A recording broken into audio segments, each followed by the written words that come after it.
Bismillahirrahmanirrahim. Alhamdulillah. Wassalatu wassalamu ala rasulillah. Sayyidina wa maulana syafi'ina wa qurrati a'yunina wa maulana Muhammad ibn Abdullah wa ala alihi wa sahbihi wa man ittaba'a sunnatahu wa iqtada bihudah. Allahumma salli wa sallim ala sayyidina Muhammadin sahibil huda. Allahumma salli alaihi. Salatan tubashiruna biha wa ahlana wa auladana wa jami'a masyayikhina wa muallimina wa talabatana wa talibatina yaumina hadha ila yaumil akhirah. Amma ba'du. Bapak Ibu yang dimuliakan oleh Allah Subhanahu wa taala, kita termasuk orang yang berberuntung di saat kita dipilih oleh Allah Subhanahu wa taala untuk melakukan kebaikan. Karena secara logika kebaikan yang kita lakukan bisa saja dilakukan oleh orang lain. Tapi ternyata orang lain yang kita lihat itu seharusnya dia melihat kemampuannya dari segi materi dan keilmuan, tapi ternyata tidak diberikan kebaikan itu untuk dia, tapi malah Allah pilih kita. Maka ini Allah ingin kebaikan itu diberikan kepada kita bukan untuk dia. Maka kita bersyukur kepada Allah Subhanahu wa taala.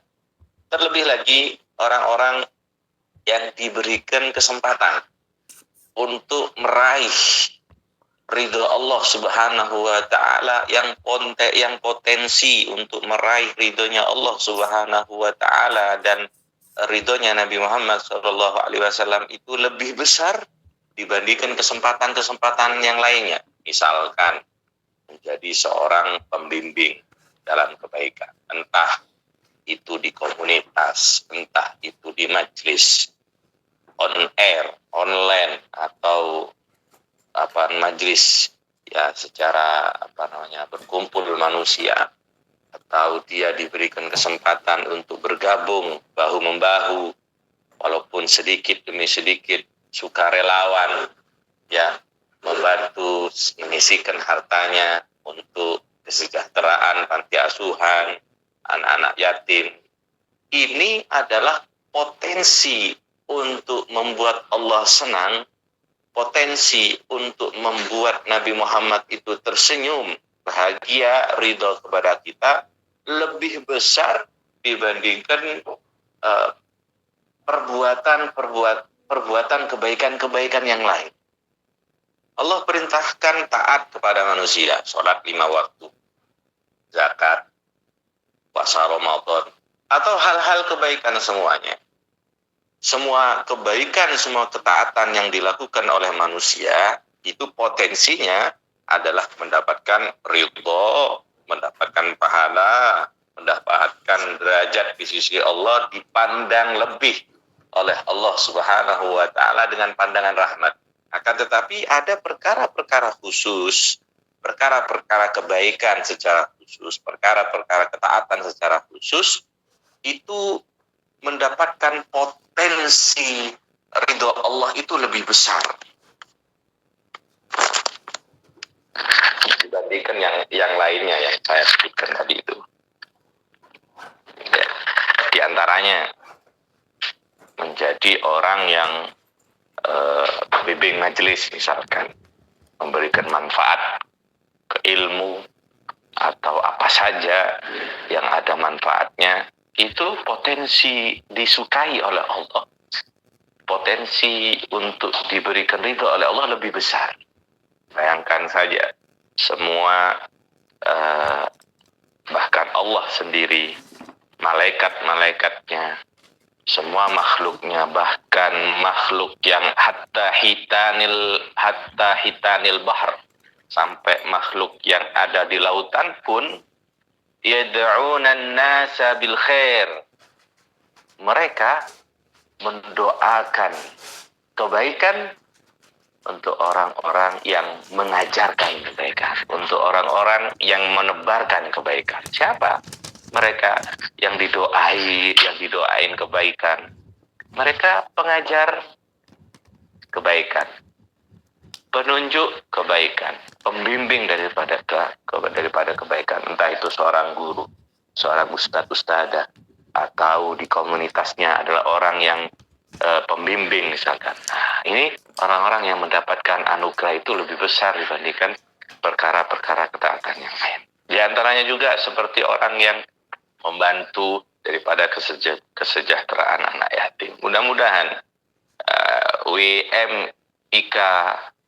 WMIT Kawangi ini masuk ke dalam hadis ana wa kafirul yatimi kahatain. Saya, kata Nabi, saya bersama orang-orang yang menanggung daripada kehidupannya anak yatim itu kahatain, seperti ini. Nabi menunjukkan jari tengah dan jari telunjuknya tidak terpisah oleh jari yang lain, menandakan kedekatannya Nabi SAW kepada orang yang menanggung daripada kesejahteraannya, kehidupannya anak yatim. Hidupnya ditanggung, makan minumnya, ilmunya juga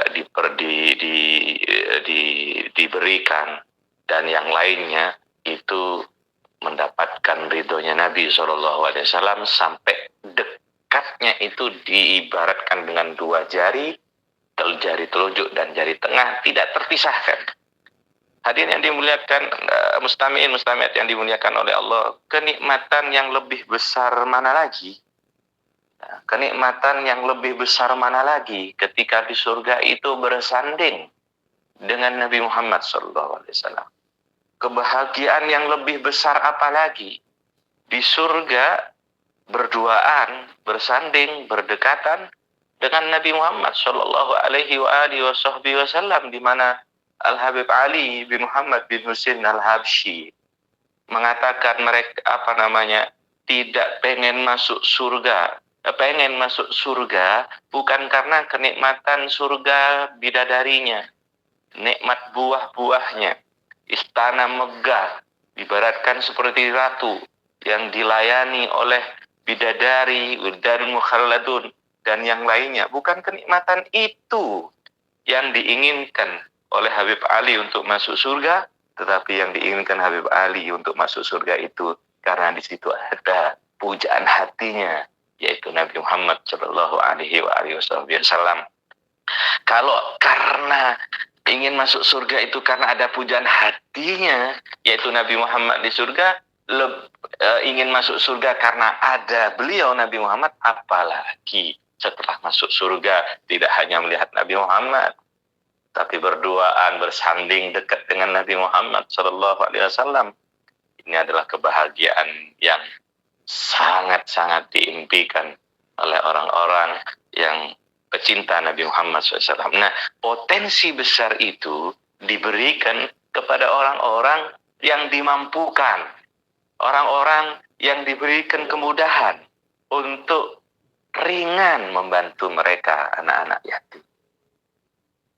Ringan untuk menyisihkan sebagian harta, walaupun cuma sebagian, tapi kalau rame-rame itu insya Allah menjadikan tambahan kesejahteraan bagi mereka, anak-anak yatim yang sangat membutuhkan itu. Mudah-mudahan ini membuat Nabi Muhammad SAW tersenyum, ditunggu semuanya oleh Nabi Muhammad di surganya Allah bersanding dengan Nabi Muhammad Sallallahu Alaihi Wasallam.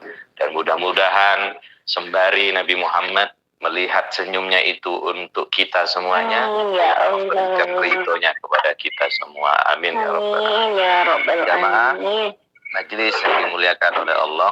Amin. Hari ini adalah bulan ini adalah nisfu bulan Sya'ban, bulan yang Nabi SAW katakan adalah bulan yang sering kali manusia itu lalai.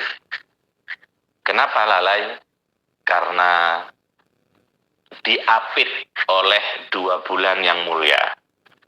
Diapit oleh 2 bulan yang mulia, yakni yang pertama didahului oleh bulan Rajab. Lalu kemudian setelah Sya'ban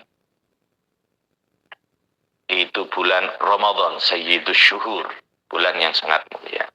Orang banyak lalainya kenapa di bulan Sya'ban ini? Karena di bulan Sya'ban diapit oleh 2 bulan yang mulia, seakan-akan mereka hanya memikirkan 2 bulan mulia ini saja, Rajab dan Ramadan saja. Padahal di bulan Sya'ban adalah bulan yang Nabi SAW katakan, Sya'ban syahri. Bulan Sya'ban itu adalah bulanku.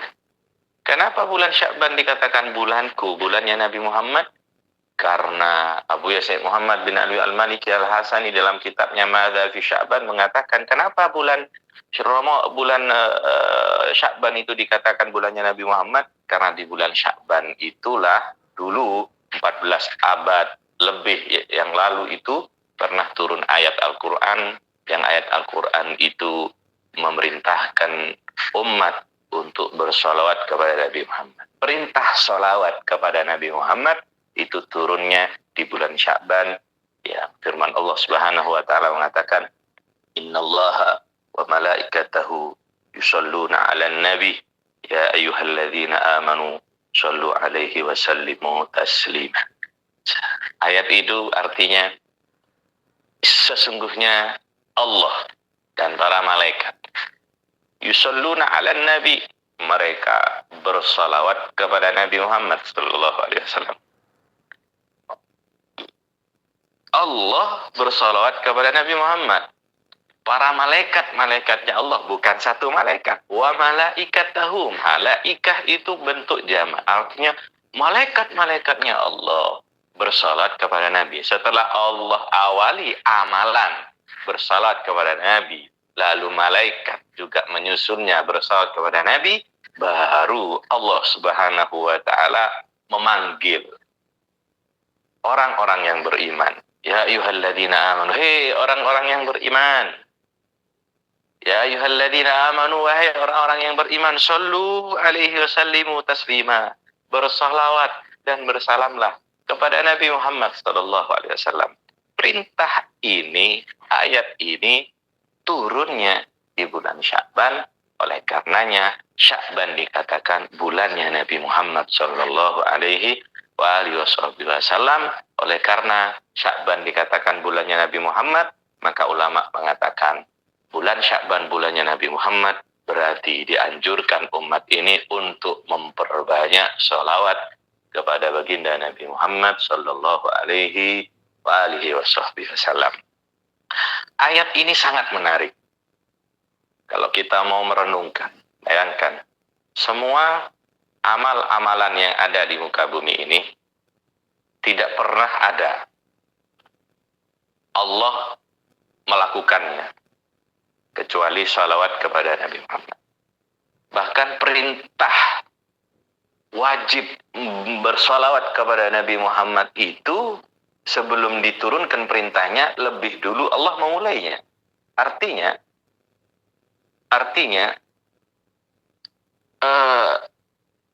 orang yang bersalawat kepada Nabi Muhammad itu dia diberikan kemuliaan oleh Allah Subhanahu wa taala. Kenapa? Yang bersalawat saja satu atau berapapun, minimalnya satu salawat saja, Allah memberikan kemuliaan kepada dirinya. Ini belum bahas pahala bersalawat berapa, kemuliaan, dihapusnya dosa, belum bahas itu. Orang hanya membaca salawat saja, itu sudah menjadikan dirinya mulia. Kenapa? Karena dia melakukan amalan yang sama dengan amalannya Allah Subhanahu wa taala. Apa itu? Bersalawat kepada Nabi Muhammad. Bukankah Allah bersalawat kepada Nabi Muhammad? Artinya orang yang bersalawat kepada Nabi Muhammad melakukan amalan yang dilakukan oleh Allah Subhanahu wa taala. Bukan berarti amalannya kita kepada bersalawat ini kepada Nabi Muhammad sama dengan Allah melakukan amal bersalawat kepada Nabi Muhammad. Tidak sama. Kita beramal bersalawat kepada Nabi Muhammad, kita butuh kepada Nabi Muhammad. butuh kepada Allah Subhanahu wa taala, tapi Allah yang melakukan amalan perkara pekerjaannya itu bersolat kepada Nabi Muhammad, Allah tidak butuh. Lalu kenapa Allah juga melakukan amalan bersolat kepada Nabi Muhammad? Allah ingin menunjukkan bahwa satu-satunya Nabi Shallallahu Alaihi Wasallam yang hanya satu-satunya Nabi yang mendapatkan kemuliaan dari Allah langsung. Tidak ada Nabi ya selainnya Nabi Muhammad SAW, tidak ada yang lainnya yang mendapatkan predikat kemuliaan yang seperti Nabi Muhammad, tidak ada. Tidak pernah ya saya menemukan riwayat-riwayat bahwa ada sholawat ya, ada sholawat kepada Nabi Adam, ada sholawat kepada Nabi Idris, ada sholawat kepada Nabi Musa, ada sholawat kepada Nabi yang lain. Nggak ada, belum pernah ditemukan. Ada mungkin saya itu sholawat Ibrahimiyah, itu pun disertakan dengan sholawat kita kepada Nabi Muhammad. Bahkan ada ulama mengatakan sholawat hanya untuk Nabi Muhammad, tidak boleh sholawat itu untuk selain Nabi Muhammad. Kalaupun ada sholawat itu selain untuk Nabi Muhammad, harus didahului dengan sholawat itu kepada Nabi Muhammad. Sering kita contoh misalkan, Allahumma sholli ala Sayyidina Muhammad wa ala alihi wa sahbihi wasallim. Semoga ini kan sholawat itu ya Allah berikanlah sholawat kepada Nabi Muhammad, kepada keluarganya, kepada sahabatnya. Haram membaca sholawat hanya untuk keluarga Nabi Muhammad. Haram membaca sholawat hanya untuk kepada sahabat Nabi Muhammad tanpa didahului oleh Nabi Muhammad SAW. Nggak boleh.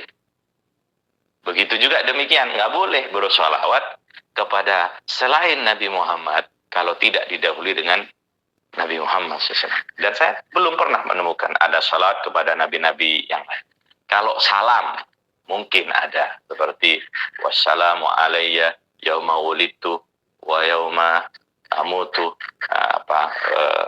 ketika menceritakan di dalam Al-Quran Nabi Isa alaihissalam, salam sejahtera, ada salam mungkin untuk Nabi yang lain. Tapi untuk salawat belum pernah saya mendapatkan secara independen khusus untuk Nabi tertentu, tidak ada selain Nabi Muhammad Sallallahu Alaihi Wasallam. Kemuliaan yang besar, kemuliaan yang besar, dan orang banyak lalai di bulan Syaban itu. Kemudian yang kedua, Allah menyatakan di dalam Al-Quran, dalam ayat tadi, setelah Allah memulai sholawat itu dengan para malaikatnya, lalu Allah memanggil, ya ayyuhalladzina amanu, wahai orang-orang yang beriman, bersalawat dan bersalamlah kepada Nabi Muhammad SAW. Artinya, yang dipanggil oleh Allah untuk mengucapkan salawat dan salam kepada Nabi Muhammad itu adalah orang-orang yang beriman. Mengisyaratkan bahwa orang yang mau bersalawat kepada Nabi Muhammad artinya adalah orang-orang yang ada keimanan kepada Allah, ada keimanan kepada Nabi Muhammad. Yang tidak beriman, dia tidak akan bersalawat kepada Nabi Muhammad. Yang beriman pasti bersalawat kepada Nabi Muhammad. Maka akan dipertanyakan bagi umat ini ketika mereka tidak mau bersalawat kepada Nabi Muhammad, berimankah atau tidak? Atau juga dipertanyakan, berapa ketebalan imanmu kepada Nabi Muhammad? Itu bergantung juga kepada banyaknya salawatmu kepada Nabi Muhammad Sallallahu Alaihi Wasallam. Maka jamaah mustamiin mustamiat yang dimuliakan oleh Allah, mudah-mudahan kita termasuk orang-orang yang diberikan kemudahan ya untuk melakukan ketaatan, terkhususnya di bulan Syaban ini ya, dimanapun kita sedang melakukan apapun kita dimudahkan untuk bersalawat kepada Nabi Muhammad Sallallahu Alaihi Wasallam. Mustamiin mustamiat yang dimuliakan oleh Allah, yang terpenting lagi di bulan Syaban ini adalah bulan yang mulia ya.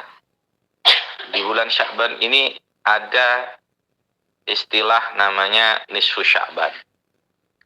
yang dikatakan dalam nisfu Sya'ban itu adalah bulan disetorkan amalan manusia dalam setahun. Dilaporkannya amalan manusia dalam setahun. Dilaporkan kepada Allah Subhanahu wa Ta'ala. Sebenarnya di dalam masalah disetorkannya atau dilaporkannya amal kita kepada Allah Subhanahu wa Ta'ala itu tidak hanya setahun, ya. Tidak hanya setahun. Ini amalan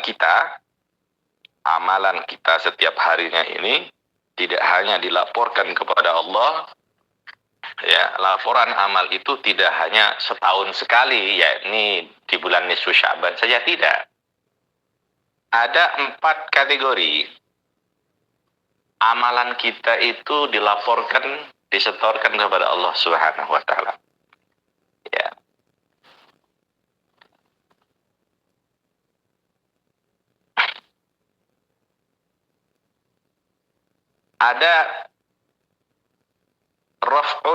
Ada namanya laporan amal itu setiap hari ada. Ada setoran amalan kita dilaporkan oleh Allah kepada Allah Subhanahu wa Ta'ala itu setiap hari.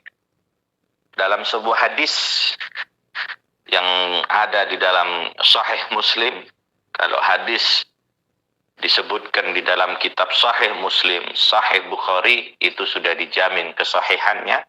Bahkan tingkatan hadis Nabi yang paling sahih yang kedua adalah Sahih Muslim. Yang pertama adalah Sahih Bukhari.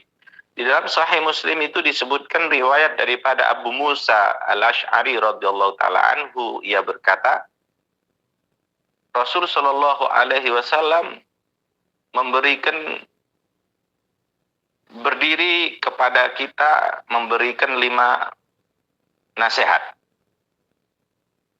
Nabi mengatakan, innallaha azza wa jalla la yanamu wa la yanbaghi lahu an yanam. Sesungguhnya Allah Ta'ala itu tidak tidur dan tidak akan tidur.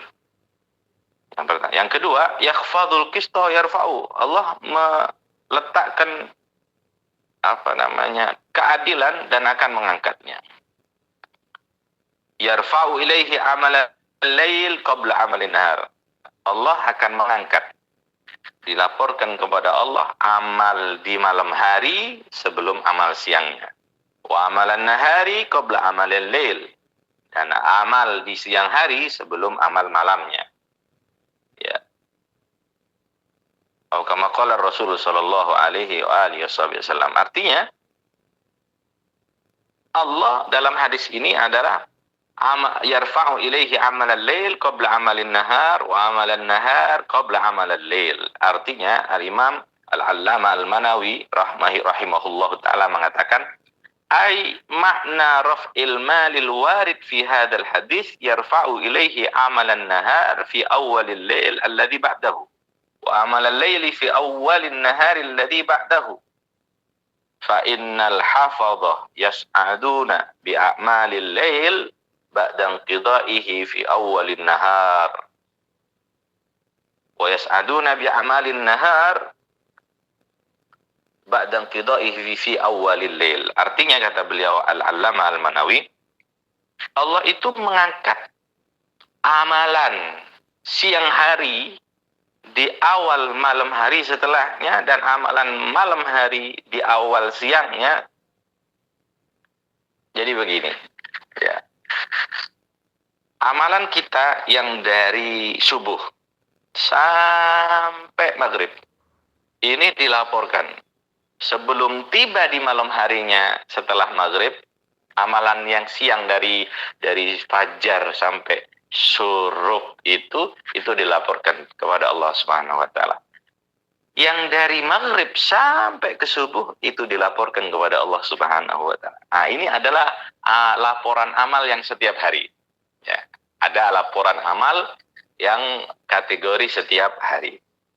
Dalam hadis di Sahih Bukhari dan Sahih Muslim, Dari Abu Hurairah radhiyallahu taala anhu, Rasulullah sallallahu alaihi wasallam mengatakan, "Ya ta'aqabuna fikum malaikatan bil-lail wa malaikatan bin-nahar." Bergantian malaikat di malam hari dan malaikat di siang hari memantau kepada kalian semuanya. Jadi yang saat ini yang berada kepada kita ini ada malaikat hafadzah, ada malaikat yang sedang memantau kita, yang memantau amalan kita mulai tadi subuh sampai nantinya ini ada malaikat siang melapor. Ketika nanti sudah sore hari, ada yang mengatakan itu di waktu asar misalkan, selesai waktu asar malaikat ini naik membawa amalan manusia di siang hari itu apa saja dilaporkan kepada Allah Subhanahu wa taala. Turun malaikat yang menjaganya khusus di waktu malam hari. Ketika nanti di waktu fajar tiba, maka kemudian amalan malaikat penjaga kita di malam hari itu, dia membawa amalan kita dilaporkan kepada Allah Subhanahu wa taala. Maka di saat itu Allah Subhanahu wa taala bertanya kepada para malaikat-malaikat ini, "Kaifa taraktum ibadi?" Wahai malaikat-malaikatku, bagaimana kalian ini meninggalkan, bagaimana keadaan daripada hamba-hambaku itu kalian tinggalkan, dalam keadaan apa mereka? Bagi malaikat yang memantau melihat hamba manusia ini, ya, di akhir siangnya, yakni di sore hari, dia sedang sholat asar berjamaah, setelahnya dia melakukan amal-amal kebaikan, ketaatan yang lainnya, ia akan mengatakan, fayaquluna taraknahum wa hum yusallun. Ya Allah, kami tinggalkan mereka sedang dalam keadaan sholat asar. Mereka sholat, ya Allah. Mereka dalam keadaan taat kepadamu, ya Allah. Wa atainahum wa hum yusallun. Dan keesokan harinya, sore harinya, malaikat siang ini lapor kepada Allah, ya Allah, kami tinggalkan mereka dalam keadaan sholat. Kan berganti di malam hari. Maka di keesokan harinya, di pagi harinya, malaikat siang itu kemudian mengatakan, wa atainahum wa hum yusallun. Kami datang lagi di keesokan harinya, mereka juga sholat subuh misalkan. Jadi orang yang tidak sholat subuh itu dilaporkan kepada Allah, ya Allah, ada hambamu yang tidak sholat subuh, ada hambamu yang tidak sholat maghrib, ada hambamu yang tidak sholat asar. Dan itu setiap hari dilaporkan kepada Allah Subhanahu wa ta'ala. Nah, maka jika ingin dilaporkannya amal kita di hadapan Allah itu dalam keadaan terlihat selalu beribadah, maka pagi hari dan di awal malam hari itu upayakan dalam keadaan taat kepada Allah Subhanahu wa ta'ala. Makanya makruh tidur setelah subuh, karena di waktu setelah subuh itulah awal malaikat itu datang. Ketika awal malaikat ini datang melihat kita dalam keadaan kebaikan, maka ekspektasinya kan dia akan selalu berbuat baik. Biasanya orang kalau di pagi hari itu melakukan taat, maka sepanjang hari itu biasanya mudah untuk melakukan taat. Tapi kalau di pagi harinya, awal pagi itu sudah susah melakukan taat, dikhawatirkan di sepanjang hari, di siang hari itu susah melakukan ketaatan. Nah, ada juga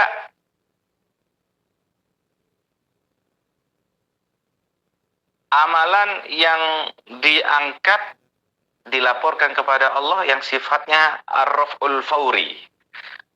Nggak nunggu pagi, nggak nunggu sore hari laporan itu, tapi langsung ketika dia beramal langsung dilaporkan kepada Allah Subhanahu wa ta'ala.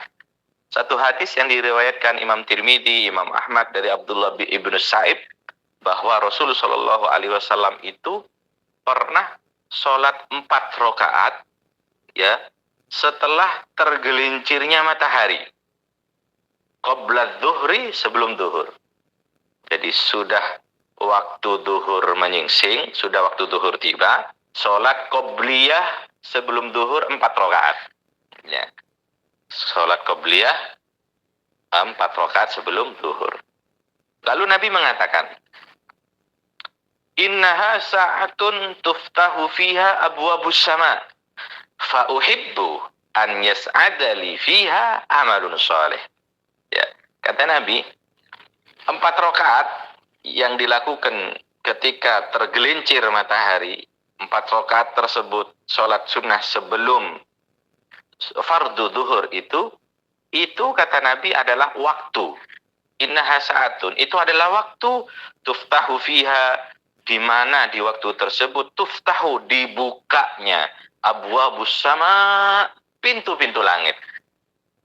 Kata Nabi, fa uhibbu, aku ingin, an yas'adali fiha amalun sholih, maka aku ingin di waktu tersebut, di waktu terbukanya pintu-pintu langit itu, aku ingin diangkat di waktu tersebut untukku amal soleh, amal kebaikanku. Bahkan Nabi SAW ini, yang secara jelas beliau adalah Sayyidul Anbiya, secara jelas beliau ini adalah kunci pintu surga, kunci keselamatan, ya syafaatnya untuk kita nanti di akhirat. Beliau masih ingin diangkat laporan amalan kebaikan itu di sisi Allah. Yang kedua, menunjukkan bahwa sholat sunnah 4 rakaat sebelum duhur itu adalah keistimewaannya yang luar biasa. Yang ketiga, keistimewaan sholat sunnah 4 rakaat sebelum duhur itu jika dipaskan, ya disamakan waktunya dengan tergelincirnya matahari, yakni awal masuk duhur, sholat 4 rakaat awal masuk duhur, tergelincirnya matahari itu adalah waktu-waktu ijabahnya doa, waktu-waktu mustajabnya doa. Kenapa? Pintu-pintu langit terbuka.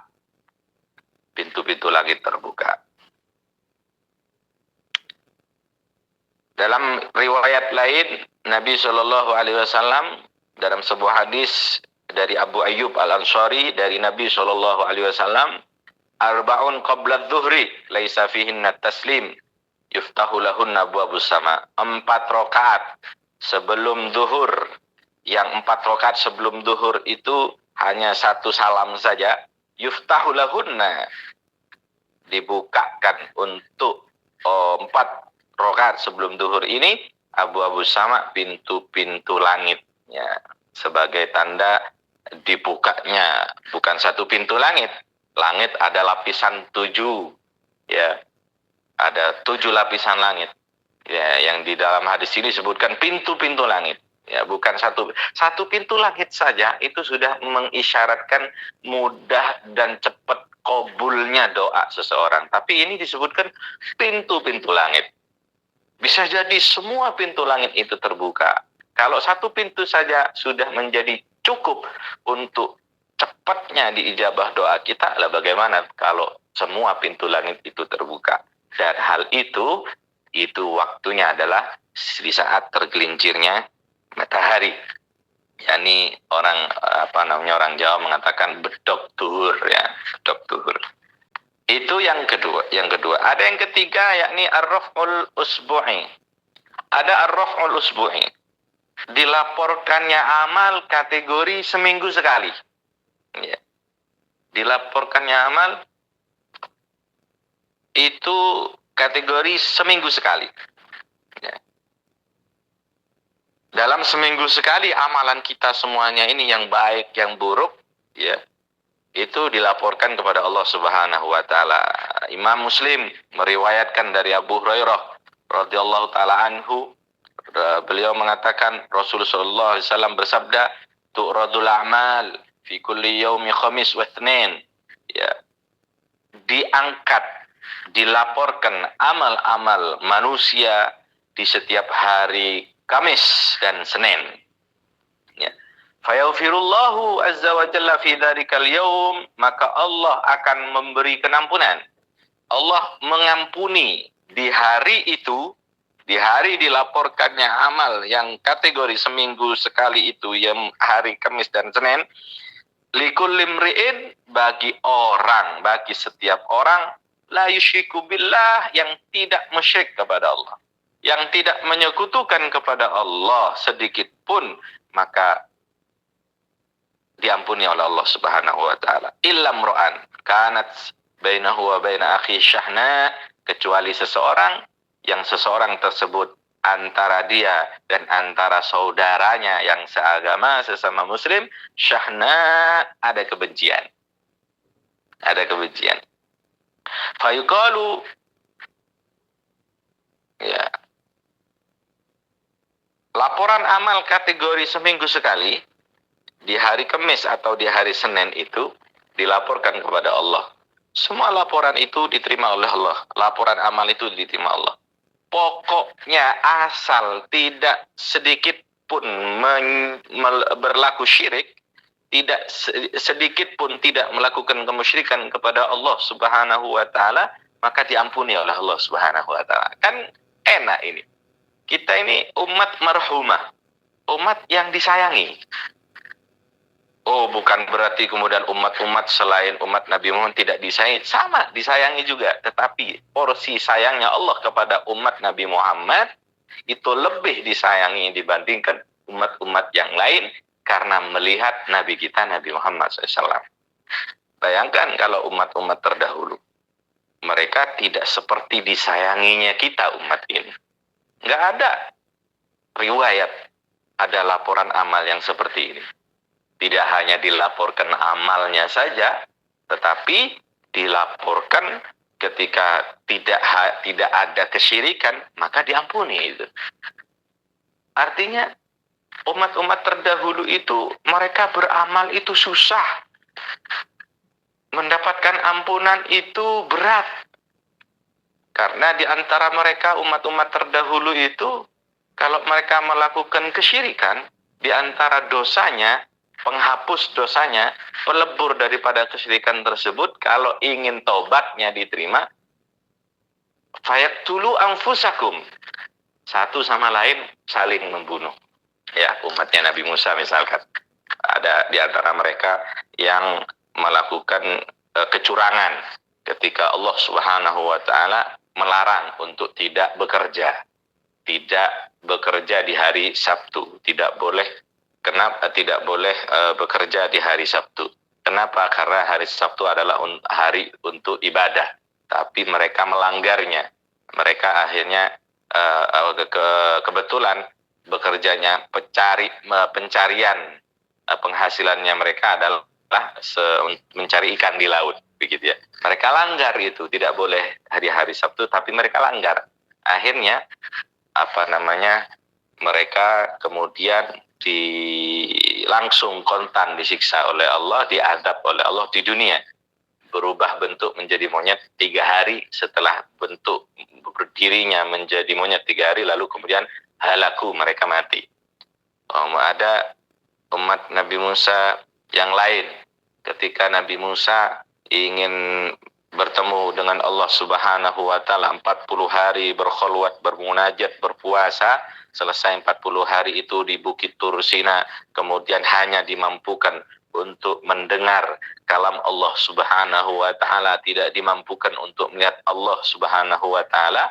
Nah, selama 40 hari itu, di pertengahan 40 hari itu, ada sebagian umatnya Nabi Musa yang sudah mulai jauh dengan nabinya, yakni mulai meninggalkan ajaran nabinya, mulai meninggalkan sunnah-sunnah ajaran daripada nabinya, sehingga mereka disesatkan oleh Musa Samiri, oleh As-Samiri.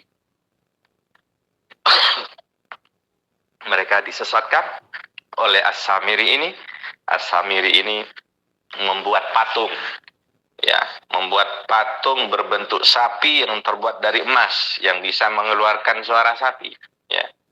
Kemudian ketika sudah patung sapi, patung anak sapi, pedet, ya, patung pedet itu yang terbuat dari emas itu yang bersuara, As-Samiri ini mengatakan kepada umat Nabi Musa, hadza ilahukum wa ilahu Musa fanasi. Ini adalah Tuhanmu dan Tuhannya Musa. Orang-orang yang sudah meninggalkan nabinya, orang-orang yang sudah meninggalkan ajaran nabinya, sudah nggak kumpul lagi sama ustadz, nggak kumpul lagi sama orang-orang soleh, nggak kumpul lagi sama orang-orang yang pinter ilmu agamanya, jauh mereka dari ilmu agama, ya mudah disesatkan. Seperti ini contohnya. Mereka mau-mau saja, oh ini ya Tuhannya Musa kalau begitu. Akhirnya mereka menyembah patung pedet itu tadi. Nah akhirnya apa? Mereka melakukan kesyirikan. Setelah selesai Nabi Musa dari khalwatnya 40 hari itu bermukalama dengan Allah Subhanahu wa taala, orang-orang ini kemudian yang melakukan kesyirikan ini, kalau mau kamu itu taubat kepada Allah dan ingin diterima taubatnya oleh Allah Subhanahu wa taala, maka harus kalian fayaqtulu anfusakum. Kalian harus membunuh diri kalian. Dibuatlah 2 shaf berhadap-hadapan. Yang satunya umatnya Nabi Musa yang tidak melakukan kesyirikan, tidak menyembah pedet ini. Yang satunya mereka yang pernah menyembah pedet sapi ini. Akhirnya yang tidak menyembah pedet sapi itu menikam, membunuh orang yang musyrik yang pernah menyembah patung pedet sapi itu, begitu. Nah, ini adalah mereka umatnya Nabi Musa, umat Nabi yang terdahulu, susah untuk mendapatkan ampunan Allah. Harus nyawa dikorbankan, harus bentuk fisik dijadikan monyet atau hal-hal yang lainnya. Tapi untuk umat Nabi Muhammad sallallahu alaihi wa alihi wasallam, asalkan tidak melakukan kesyirikan, seminggu itu dilihat laporannya baik, Allah berikan ampunan. Mudah. Porsi sayangnya Allah kepada umat ini, ya kita ini, itu lebih banyak dibandingkan porsi sayangnya Allah kepada umat-umat terdahulu. Kenapa? Allah memandang, yang dipandang kita adalah Nabi kita, yaitu Nabi Muhammad SAW. Karena melihat nabinya, yaitu Nabi Muhammad, kita dimuliakan oleh Allah Subhanahu wa taala. Bahkan orang yang syirik sekalipun, orang yang pernah melakukan kemusyrikan sekalipun, asal dia mau datang kepada Allah, menyesal dan bertobat, diampuni oleh Allah. Asal mau tobat, diampuni oleh Allah Subhanahu wa ta'ala. Luar biasa rahmatnya Allah untuk kita ini. Nah, kalau urusannya dengan Allah Subhanahu wa ta'ala mudah. Allah Ghafurur Rahim. Allah Maha Pengampun, Allah Maha Penyayang. Asal mau datang saja kepada Allah, taat dilakukan, bersujud, ya minta ampunan kepada Allah, diampuni oleh Allah. Kalau urusannya kepada Allah. Tapi kalau urusannya dengan manusia, maka itu sangat susah. Oleh karenanya, dalam hadis ini disebutkan, ya amalan setiap hari bagi manusia itu seminggu sekali dilaporkan kepada Allah. Allah akan memberikan ampunan di hari dilaporkan amal tersebut bagi siapapun yang tidak musyrik kepada Allah, ya, kecuali illam ra'at, kecuali kanat bainahu wa baina akhi syahna, kecuali seseorang yang ada di antaranya dan antara saudaranya seagama syahna, ada kebencian. Ada kebencian di hati kepada orang lain, punya kesalahan kepada manusia, maka perbaiki dulu kesalahan itu. Kalau Allah ngampuni sudah, Allah memberikan ampunan sudah, tinggal masalahmu dengan manusia sekitarmu. Dia memberikan maaf, Allah memberikan maaf, selesai. Ya, jamaah mustamiin mustamiat yang dimuliakan oleh Allah. Ada istilah namanya, itu adalah laporan amal yang seminggu sekali.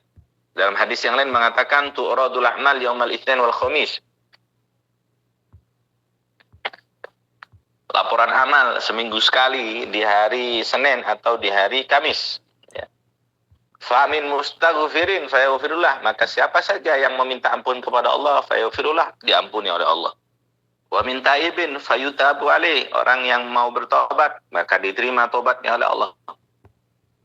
Wa yadaru ahlat taghain, ya, bidagha inihim hatta yatubu, dan mereka meninggalkan daripada perkara hasud dan kebencian satu sama lainnya, maka akan diterima oleh Allah Subhanahu wa taala. Maka hadirin jamaah muslimin muslimat yang dimuliakan oleh Allah, kita kalau urusan dengan Allah itu mudah, kalau urusan dengan manusia itu susah. Maka berhati-hatilah kalau berurusan dengan manusia, upayakan jangan sampai menanamkan benih kebencian, membuat kesalahan kepada manusia. Karena pintu maafnya Allah kalau terkait dengan kesalahan manusia bergantung kepada pintu maaf manusia itu sendiri. Yang terakhir, ada takdirul ada istilah raf'ul a'mal as-sanawi, ya. Dilaporkannya amal setahun sekali, ya, setahun sekali. Yang secara langsung sudah, yang seminggu sekali sudah, yang setiap hari siang dan sore sudah. Nah, sekarang laporan amal yang setahun sekali. Laporan amal setahun sekali itu ada tepatnya adalah di bulan Sya'ban, yaitu di nisfu Sya'bannya. Di nisfu Sya'bannya. Nah, di nisfu Sya'ban itulah laporan amal, catatan amal selama setahun itu disetorkan kepada Allah Subhanahu wa taala. Dalam satu riwayat disebutkan terkait tentang malam nisfu Sya'ban itu adalah satu hadis yang dikeluarkan, yang ditakhrij oleh Imam Tabrani dari Ibnu Hibban an Mu'ad bin Jabal radhiyallahu taala anhu, dari Nabi sallallahu alaihi wasallam, yattali'u Allahu ila jami'i khalqihi lailatan nisfi min Sya'ban. Allah memandang, Allah meneliti kepada semua makhluknya di malam nisfu Sya'ban. Allah akan mengampuni semua makhluknya kecuali dua orang, musyrik atau musyahin. Orang yang musyrik menyekutukan kepada Allah, masih tetap di dalam kesyirikannya, masih tetap di dalam perkara menyekutukan kepada Allah, nggak diampuni oleh Allah. Yang kedua, au musyahin, orang yang ada kebencian satu sama lainnya, ya. Yang munafik, syarirun yab'atsun syiqaq, orang munafik, orang jahat yang menumbuhkan daripada perpecahan, yang menyalakan api permusuhan antara dua orang, gitu ya. Itu nggak diampuni oleh Allah Subhanahu wa taala. Maka hilangkan daripada kesyirikan, hilangkan kebencian kepada manusia yang lainnya, memberikan maaf dan meminta maaf kepada yang lainnya. Maka di malam nisfu Sya'ban, malam laporan amal tersebut, ketika diterima oleh Allah Subhanahu wa taala, maka Allah akan memberikan ampunan. Dalam riwayat lain, kenapa nisfu Sya'ban harus melakukan kebaikan? Kenapa di malam nisfu Sya'ban, di malam harinya, harus menghidupkannya dengan kebaikan? Ya. Nabi Shallallahu Alaihi Wasallam dalam sebuah hadis disebutkan, yang artinya Nabi Muhammad itu berpuasa di nisfu Sya'bannya, berpuasa. Lalu kemudian ditanya, Nabi berpuasa? Lalu kemudian Nabi menjawab, iya, saya berpuasa. Hari ini adalah malam nisfu Sya'ban, malam disetorkannya amal, malam yang dilaporkannya amal selama setahun ini. Dan aku ingin laporan amalku di sisi Allah dicatat, diterima dalam keadaan berpuasa.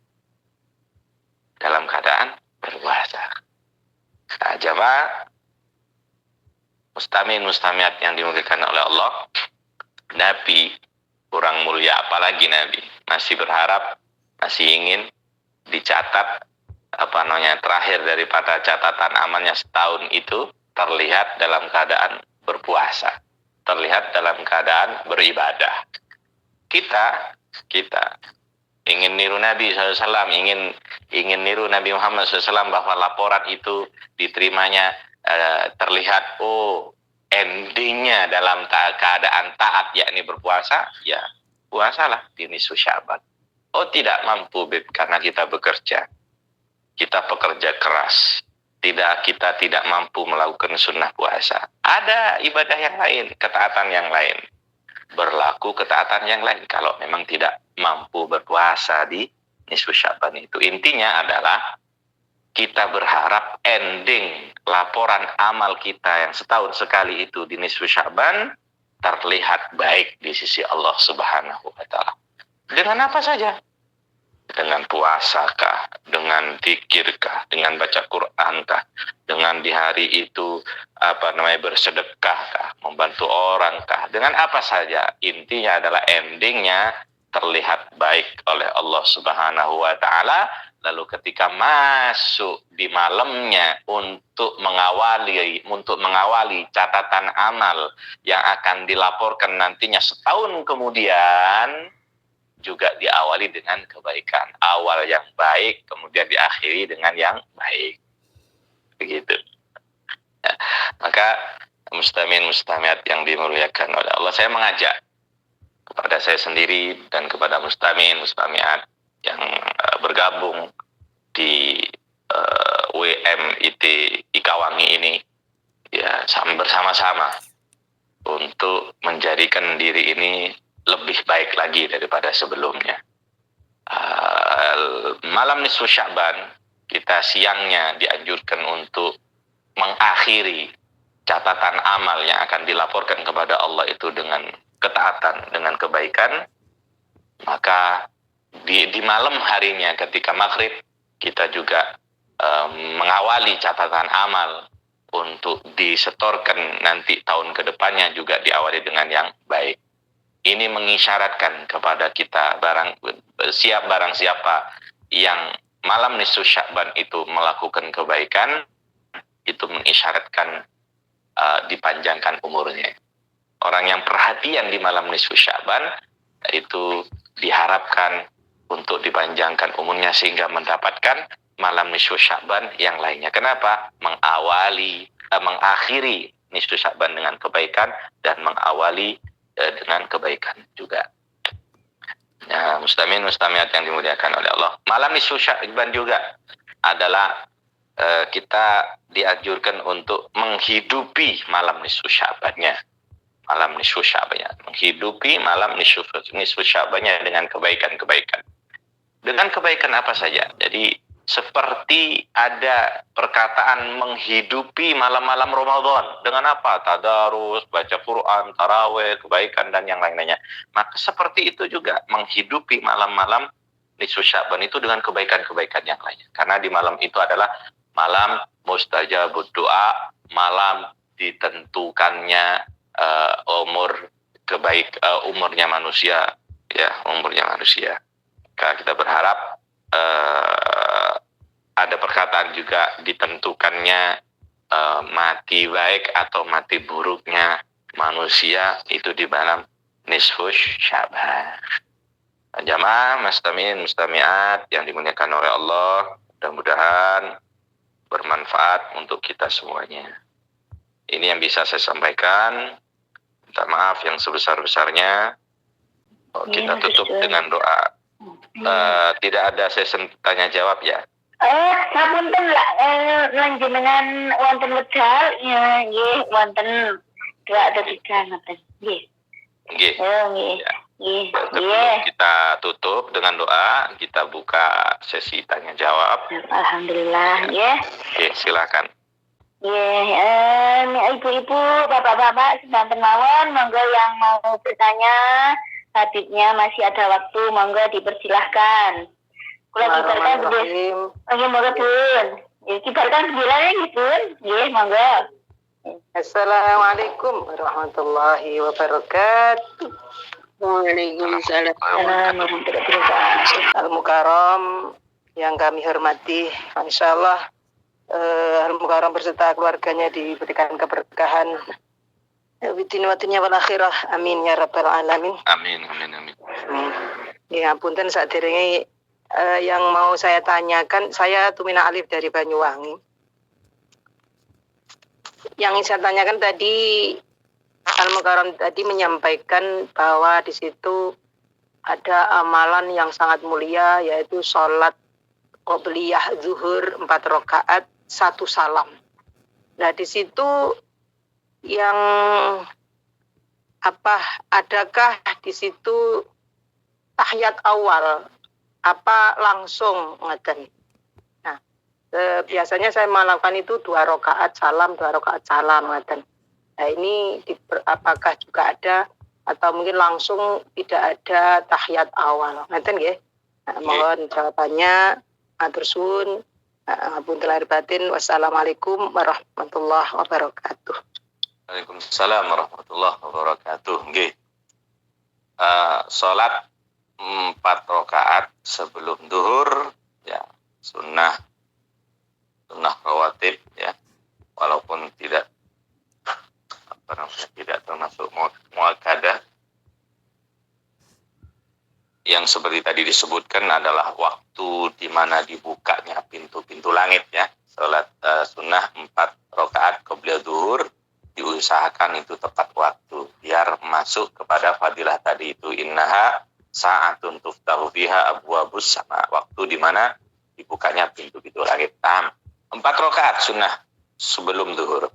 Apakah dilakukan 1 salam itu tidak ada tahiyat awal? Ya. Pertama begini. 4 rakaat sholat sunnah qobliyah ya, atau ba'diyah. Kalau di asar qobliyah asar, atau di ba'diyah isya umpamanya, atau duhur umpamanya. Kalau ada sholat sunnah yang sifatnya 4 rakaat, sholat sunnah yang sifatnya 4 rakaat boleh dilakukan dengan 2 cara. Yang pertama seperti jenengan, 2 rakaat. 1 salam. Bagus. Ya, 2 rakaat, 1 salam. Atau 4 rakaat dengan 1 salam. Dengan 4 rakaat dengan 1 salam, itu tidak usah pakai tahiyat awal. Jadi 3 rakaat itu ya langsung berdiri saja. Begitu ya. 1 rakaat, ruku, sujud, dan seterusnya. Nanti kedua rakaat yang sama, tidak usah pakai tahiyat awal. Kemudian di rakaat keempatnya salah 1 salam. Itu 4 rakaat 1 salam lebih afdol dilakukan dibandingkan dengan 2 rakaat, dibandingkan dengan 4 rakaat 2 salam, yakni 2 rakaat. Sama-sama baik. Sama-sama mendapatkan sunnah qobliyah zuhur jika itu memang qobliyah zuhur dalam pembahasan ini. Tapi 4 rakaat 1 salam itu lebih afdal. Begitu Ibu. Tanpa tahiyat awal. Matur suwun, barakallah. Monggo. Assalamualaikum warahmatullahi wabarakatuh. Waalaikumsalam warahmatullahi wabarakatuh. Perkenalkan, kula Witi saking Malang, Habib. Pertanyaan kula, jika kita melakukan dosa, terus bertobat, dan kok agar tidak melakukan dosa itu lagi, gimana caranya? Matur suwun, agar tidak terjebak dalam dosa yang sama. Gitu maksud saya, Abah. Matur suwun, ngoten mawon pertanyaan kula, atas jawabanipun matur suwun. Wassalamualaikum warahmatullahi wabarakatuh. Wabarakatuh. Nggih, mudah-mudahan jenengan kita semuanya diberikan kesabaran, ketabahan, dan istiqomah serta perlindungan dari hal-hal maksiat ya. Amin ya rabbal alamin. Bagaimana caranya agar tidak jatuh kepada kemaksiatan yang sama? Pertama begini, Allah itu Maha Pengampun, Maha Penyayang. asal mau datang saja kepada Allah dengan sungguh-sungguh, Allah akan berikan ampunan. Ternyata manusia ini dengan godaan setan dan nafsunya, makanya manusia disebutkan mahalul khata' wan nisyan, jatuh lagi ke lubang kemaksiatan. Kalau dia datang lagi kepada Allah dengan bertobat menyesal, akan diampuni oleh Allah. Jatuh lagi dia dalam lubang kemaksiatan lagi. Beristighfar lagi dia, tobat lagi kepada Allah dengan sungguh-sungguh, Allah akan berikan ampunan. Dan seterusnya seperti itu. Tanpa kita mengolok-ngolok Allah. Tanpa kita meremehkan. Tanpa kita menjadikan itu guyonan. Allah maha pengampun, nanti juga diampuni, nggak apa-apa dah maksiat lagi. Nanti Allah juga Rahman Rahim, Ghafurur Rahim. Enggak juga begitu. Yang seperti itu sama saja dengan mengolok Allah. Sama saja dengan mengatakan, nih saya nih bermaksiat, nanti diampuni ya. Nah, sama saja dengan begitu. Nah, itu yang seperti itu namanya mengejek. Lalu kemudian bagaimana? Pokoknya mau tobat saja akan diampuni. Dan berusaha betul-betul untuk jangan sampai terjadi kemaksiatan. Caranya agar tidak terjatuh ke lubang maksiat yang sama atau yang lainnya, ada istilah namanya sabar. Ada istilah namanya sabar. Sabar itu dibagi 3. Ada sabar maksiat, ada sabar taat, ada sabar maksiat, ada sabar satu lagi saya lupa ya. Ada sabar taat. Sabar taat bagaimana? Taat harus bersabar. Bagaimana caranya sabar dalam ketaatan? Yaitu tadi, lakukan dengan sabar, dengan istiqomah. Lakukan dengan istiqomah, nah itu sabar. 5 waktu ini, zuhur, maghrib, zuhur, asar, maghrib, isya, subuh itu sebenarnya susah.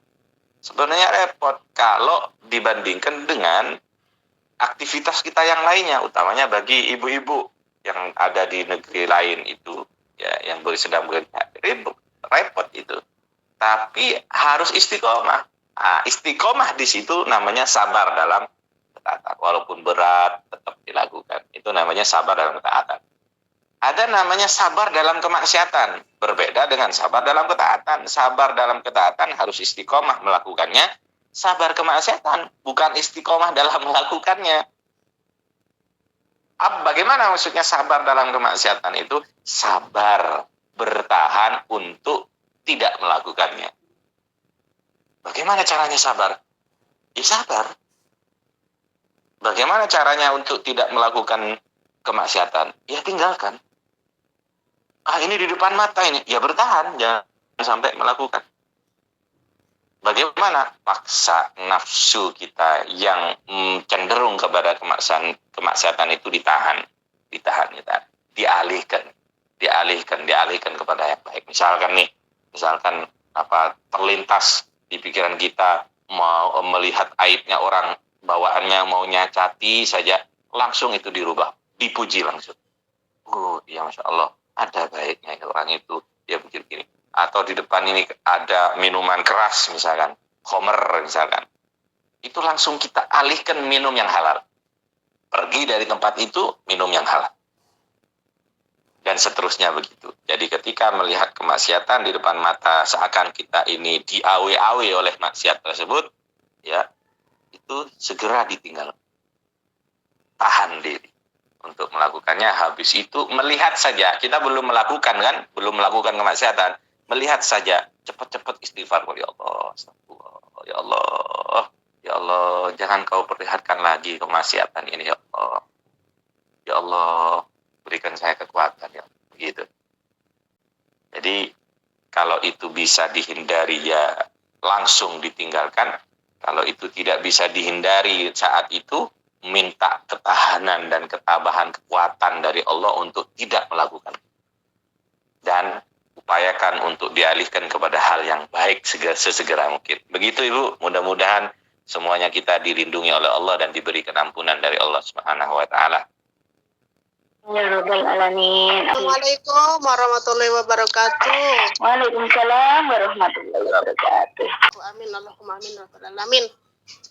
Ini Bapak Ustadz, saya dari Majelis Taklim Al-Muhibin mau bertanya, nama saya Siti Mardiah. Bapak, saya mau bertanya kalau sholat subuh waktunya sudah mepet, otomatis membersihkan badan dulu dan berwudu dahulu dan semuanya dibersihkan. Pertanyaan saya,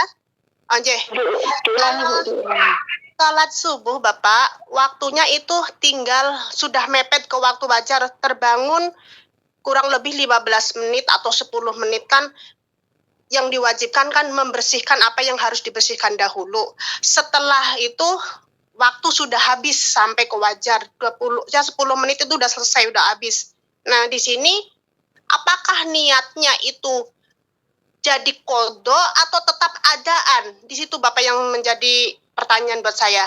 Soalnya kalau maaf kata, saya masih dalam menggali ilmu ya Bapak ya. Jadi antara niatnya menjadi adaan atau jadi qadha. Begitu Bapak yang saya pertanyakan untuk ketetapan. Terima kasih Bapak Ustadz sebelumnya.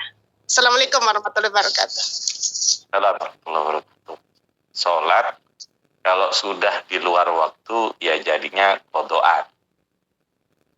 Ya, mau itu keluar waktunya hanya sedikit, apalagi lama, ya niatnya ya qadhaan.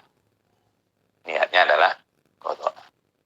Kalau misalkan itu tidak tahu, itu sudah habis waktunya atau masih ada, ya bilang adaan tidak salah, karena menyebutkan niat adaan atau qadhaan itu tidak wajib.